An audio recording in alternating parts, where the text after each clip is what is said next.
ഈ രാത്രി ഇങ്ങനെ ആകാശം നോക്കിയിരിക്കുക എന്ത് രസോടാ, ഭയങ്കര ആശ്വാസോടാ. ലൈഫിൽ എന്ത് ബുദ്ധിമുട്ടുണ്ടെങ്കിലും ആകാശം നോക്കി ഇരുന്നാ മതി, അതങ്ങ് മാറും. 2 ദിവസം ആഹാരം കഴിക്കാതിരുന്നിട്ട് ആകാശം നോക്കി വിശപ്പ് കയറോ? ചുമ്മാ വായിത്തൊന്ന് പറയാൻ ഉണ്ടായിടെ ഇവിടെ. ഈ ബഹിരാകാശത്ത് പഠിക്കാനാണെങ്കിൽ ഒരുപാട് കാര്യങ്ങളുണ്ട്, limitless.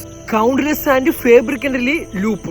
Say again. Fabrically and lubricantly this is very big. Oh, what is lubricant ആശർ? That is a fact of the none of the your business.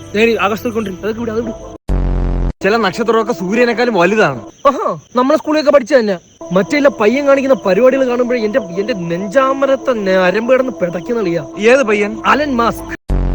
Alone Musk അല്ല, എലോൺ മസ്ക്. എന്തൊക്കെ പരിപാടിയാ കാണിക്കുന്ന? ഭൂമിയിലൂടെ അല്ല ആകാശത്തൂടെ ട്രെയിൻ ഓടിക്കുന്നു. ഇങ്ങനെയൊക്കെ എന്തുവാടാ കലക്കി കുടിക്കുന്ന ഇങ്ങേരി? എടുത്തോ ആളതോ ചൊവ്വയിൽ വീട് വെച്ച് പാലയാറ്റിന് പോകണം അടുത്ത ആഴ്ച. വാൽ നക്ഷത്രം കാണുന്നവനാണ് ഭൂമിയിൽ ഏറ്റവും ഭാഗ്യം ചെയ്തത് എന്ന് പറഞ്ഞ് നീ യോജിക്കോ ഇല്ലേ? ഞാൻ യോജിക്കത്തില്ല. Yes, you are brilliant. ഞാൻ ഇതിപ്പോ ഉണ്ടാക്കി പറഞ്ഞു, നീ യോജിക്കാത്ത കാര്യം.